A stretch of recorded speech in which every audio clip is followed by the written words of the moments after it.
Përfaqësuesja e Komisionit Evropian Sigrid Bretel ngriti shqetësimin për zgjedhjet e 11 majit në mbledhjen e Komitetit Parlamentar të Stabilizim Asociimit mes Bashkimit Evropian dhe Shqipërisë, duke i referuar raportit të OSBE-UDIR dhe të vëzhguesve ndërkombëtar. Bretel shpreu shqetësimin për keqpërdorimin e burimeve publike nga Partia Socialiste dhe fenomenin e patronazhimit të votuesve, duke i cilësuar si problematika të rënda. Përfaqësuesja e Komisionit Evropian i bëri thirrje autoriteteve shqiptare që të reflektojnë.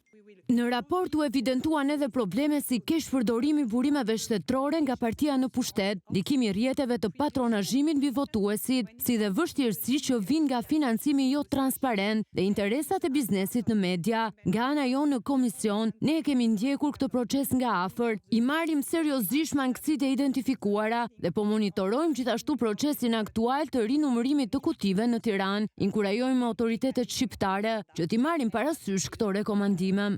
Bretel u ndal edhe tek procesi i integrimit, duke kujtuar detyrat që duhet të përmbush Shqipëria dhe zbatimin e reformave kyçe, sidomos në fushën e gjyqësorit dhe luftën kundër korrupsionit e krimit të organizuar. Është absolutisht jetike që Shqipëria të vazhdojë të jap rezultate të prekshme në fushat kyçe të sundimit të ligjit dhe të udhëhiqet nga disa parime thelbësore. Një tjetër fushë e rëndësishme është lufta kundër korrupsionit, krimit të organizuar dhe trafikut të drogës. Këtu fokusi duhet të jetë te forcimi i zinxhirit të zbatimit të ligjit, përfshirë edhe byron kombëtare të hetimit, veçanërisht në kapacitetet hetimore dhe specializimin, si dhe forcimin e integritetit dhe kapaciteteve të policisë. Së fundmi, kur flasim për kriteret e përkohshme, fusha e të drejtave themelore, sidomos liria e medias, duhet të përmirësohet. Duhet të fillojmë me mbrojtjen e gazetarëve, pavarësinë e transmetuesit publik dhe rregullatorit të medias, forcimin e pluralizmit dhe transparencës së financimit të medias. Përfaqësuesja e Komisionit Evropian deklaroi se Brukseli po pret raportin përfundimtar të OSBE-UDIR, ndërsa po ndjek nga afër procesin dhe gjithashtu zbatimin e rekomandimeve, përfshirë edhe ato të mëparshmet që janë ende pezu.